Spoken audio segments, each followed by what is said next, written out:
안녕하세요. 성화 들려드리는 가브리엘라입니다.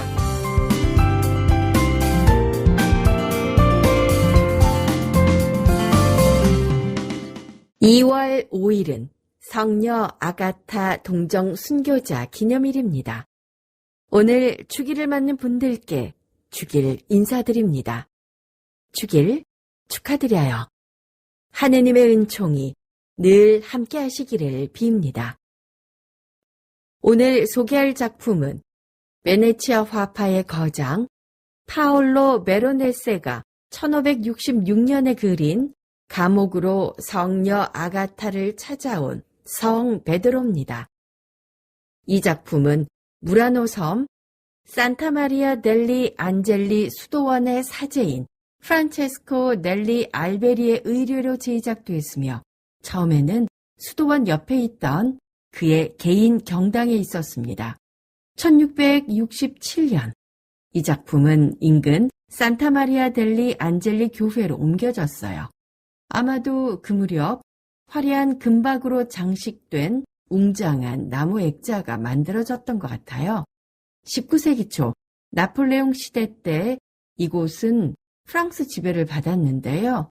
이 기간 동안 산타마리아 델리 안젤리 교회는 폐쇄되었고 그곳에 있던 작품들은 무라노 순교자 성 베드로 성당으로 옮겨졌습니다. 세월의 흐름 속에 작품과 액자는 심하게 손상됐는데요. 과거의 부적절한 덧칠 때문에 베로네스의 화가 특유의 밝고 화려한 색감은 흐릿해졌고 금박 액자 많은 부분이 떨어져 나가 원래의 아름다움을 잃어가고 있었습니다. 하지만 정성스러운 복원 작업을 통해 16세기 베네치아 회화의 걸작이 다시 찬란한 모습을 되찾았는데요. 이 복원 작업으로 파올로 베로네세의 뛰어난 기량과 종교적인 깊이를 알 수 있게 됐습니다. 오늘 성화 들려드리는 가브리엘라에서는 성녀 아가타 동정 순교자에 대한 성화, 감옥으로 성녀 아가타를 찾아온 성 베드로를 감상하시겠습니다. 먼저 작가와 작품에 대해 알아보고 성녀 아가타에 대해 묵상하겠습니다. 베네치아 르네상스를 대표하는 위대한 화가 파올로 베로네세에 대해 말씀드릴게요. 파올로 베로네세는 화려한 색채와 역동적인 구성, 그리고 압도적인 스케일로 유명한 화가입니다. 그의 작품들은 16세기 베네치아의 번영과 풍요로움, 그리고 당시 사회의 모습을 생생하게 보여주는 타임캡슐과도 같은데요. 단순한 회화를 넘어 당시 사회의 초상, 인간의 욕망과 신앙을 아우르는 작품을 많이 남겼다고 평론가들은 말하고 있습니다. 파올로 베로네세는 1528년 베로나에서 태어났습니다. 본명은 파올로 칼리아리이지만 고향인 베로나의 지명을 따서 베로네세라는 이름으로 더 잘 알려져 있어요. 그는 젊은 시절 베로나에서 화가로서의 기초를 다졌는데요. 그 이후 베로네세는 베네치아로 이주해 그의 뛰어난 재능을 세상에 알리게 됩니다. 베네치아는 잘 아시는 것처럼 당시 유럽의 중심지 중 하나였지요. 상업과 무역이 번성하고 예술과 문화가 꽃피던 곳이었습니다. 베로네세는 이런 베네치아의 활기찬 분위기와 풍요로운 문화 속에서 그의 독창적인 예술 세계를 만들어 나갑니다. 베로네세의 작품에서 가장 먼저 눈에 띄는 건 바로 그의 화려하고 풍부한 색채입니다. 그는 강렬한 색감과 섬세한 명암 대비를 통해 작품에 생동감과 깊이를 더했는데요. 기회가 닿으면 우리 코너에서 소개해드리고 싶은 작품인 카나의 혼인잔치와 같은 대작에서는 많은 인물들이 등장해요. 각 인물의 의상과 표정, 몸짓까지 세밀하게 묘사돼 마치 살아있는 듯한 생동감을 줍니다. 또한 그의 작품들은 웅장한 규모와 역동적인 구도를 자랑합니다. 수많은 인물들과 사물들이 조화롭게 배치되어 있어요. 그래서 보는 사람들로 하여금 압도적인 시각적 즐거움을 선사합니다. 베로네세는 종교화뿐만 아니라 신화화, 초상화 등 다양한 장르의 작품을 남겼습니다. 그의 작품 주제는 성경 얘기, 고전 신화, 베네치아 귀족들의 일상 등 다양했는데요. 그 모든 작품에는 베로네세 특유의 화려함과 역동성이 깃들어 있습니다. 그는 단순히 사실적으로 그리는 것에 그치지 않았어요. 그의 상상력과 창의력을 발휘해 작품에 독특한 매력을 불어넣었습니다. 그의 작품 속에는 베네치아 사회의 풍요로움과 화려함, 그리고 인간의 욕망과 신앙이 절묘하게 조화를 이루고 있어요. 베로네세의 작품 기법은 매우 정교하고 섬세합니다. 그는 섬세한 분놀림으로 인물들의 표정과 의상의 주름까지 세밀하게 묘사했어요. 또한 그는 빛과 그림자를 효과적으로 활용했는데요. 그래서인지 작품에 깊이와 입체감을 더했습니다. 그의 작품 속 인물들은 마치 살아있는 듯 생동감 넘치고 그들의 감정과 사상이 고스란히 전달됩니다. 이런 뛰어난 기술적 능력은 그의 작품을 더 가치 있게 만드는 것 같습니다.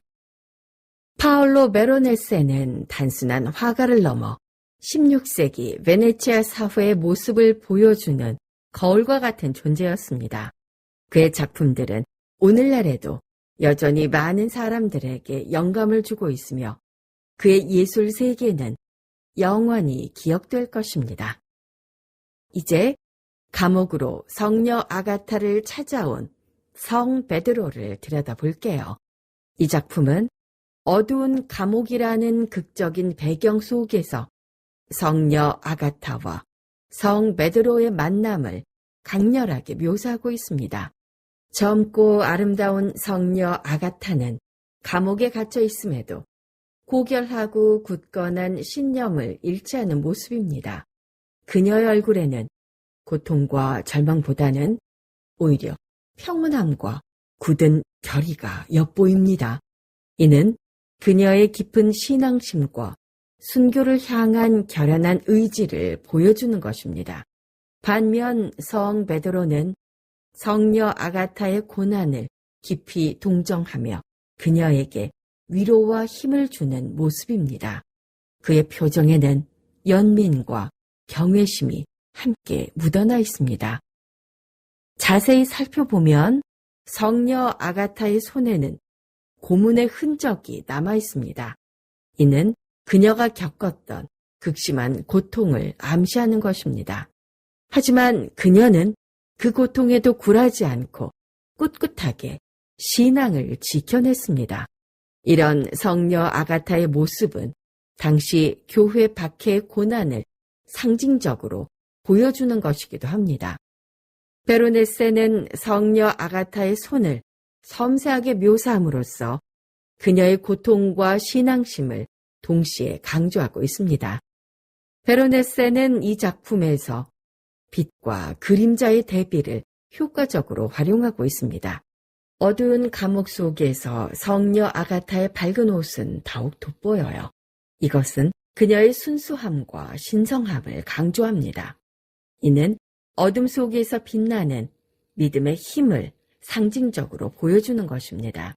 또한 베로네세는 인물들의 표정과 몸짓을 섬세하게 묘사함으로써 그들의 감정을 생생하게 전달하고 있습니다.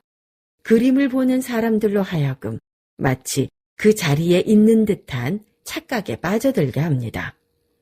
감옥으로 성녀 아가타를 찾아온 성 베드로는 단순한 종교화를 넘어 인간의 신앙심과 고난, 희생을 깊이 있게 탐구한 걸작입니다. 베로네세의 뛰어난 회화 기법과 종교적 주제 표현 능력은 이 작품에서 절정에 달합니다. 이 작품을 통해 우리는 베로네스의 예술 세계를 새롭게 이해하고 인간 정신의 숭고함을 다시 한번 생각해 볼 수 있습니다. 아가타 성녀는 서기 3세기 로마 제국의 지배 아래에 있던 시칠리아 섬 카타니아에서 살았는데요. 성녀 아가타는 아름다움과 더불어 굳건한 신앙심으로 유명했습니다. 정확한 기록은 부족하지만 당시 로마 데치우스 황제 시절 박해 시대에 순교한 것으로 알려져 있습니다. 전해지는 이야기를 보면 성녀 아가타는 귀족의 청혼을 거절하고 그리스도교 신앙을 굳게 지켰습니다. 그녀의 아름다움과 신앙심은 당시 사회 질서를 위협하는 존재로 여겨졌고 결국 로마 총독 퀸티아누스의 눈에 띄게 됩니다. 퀸티아누스는 아가타 성녀의 신앙을 꺾기 위해 잔혹한 고문을 가했습니다. 하지만 아가타 성녀는 극심한 고통 속에서도 흔들리지 않는 신앙심을 보여줬어요. 전해지는 순교 이야기는 상상을 초월하는 고통을 묘사하고 있습니다. 그리스도교 박해가 심했던 시절 온갖 협박과 회유에도 성녀의 마음을 흔들 수 없다는 걸 깨달은 총독은 성녀의 가슴을 도려내라고 명령했습니다. 성녀는 육체는 도려낼지라도 영혼을 도려낼 수는 없다고 말했고 결국 가슴이 도려내집니다. 이후 성녀는 환시 중에 성 베드로를 보게 됩니다. 베드로 성인은 천사와 함께 나타나 성녀를 치료해 주었지만 총독은 성녀를 석탄불에 태워 죽였다고 전해지고 있습니다. 그녀의 굳건한 신앙은 주변 사람들에게 큰 감동을 주었고 많은 이들이 그리스도교 신앙을 받아들이는 계기가 됐습니다. 성녀 아가타의 순교 얘기는 중세시대 이후 널리 퍼져 많은 예술 작품의 소재가 됐습니다. 그녀의 숭고한 신앙과 희생은 오늘날까지도 많은 이들에게 감동과 영감을 주고 있습니다. 특히 간호사의 소성인이자 유방암 환자, 순교자, 강간 피해자, 종탑 제작자, 제빵사들의 소성인으로 추앙받고 있고 지진, 화재, 자연재해로부터 보호해주는 성인으로도 믿음을 받고 있습니다. 로마 가톨릭 교회는 2월 5일을 성녀 아가타의 기념일로 정해 그녀의 숭고한 정신을 기리고 있습니다. 오늘은 성녀 아가타 축일입니다. 아가타라는 이름은 그리스어로 착하다, 선하다 또는 좋음을 뜻하는 아가토스에서 유래했는데요. 착하고 선한 아가타는 하느님을 믿고 따르다가 천국의 별이 됐습니다. 우리도 착하고 선하게 살아서 신앙의 별이 되어야 하겠지요. 신앙생활을 하면서 우리는 때로 너무나 쉽게 남을 판단하고 상처를 주는 것 같습니다. 누군가를 비난하고 욕하고 평가할 때는 정말 신중하게 해야 합니다. 정말 참 신앙인이라면 처벌하고 심판하기 전에 먼저 이해하고 용서할 수 있어야 하겠지요. 그것이 바로 주님의 방법이기 때문입니다.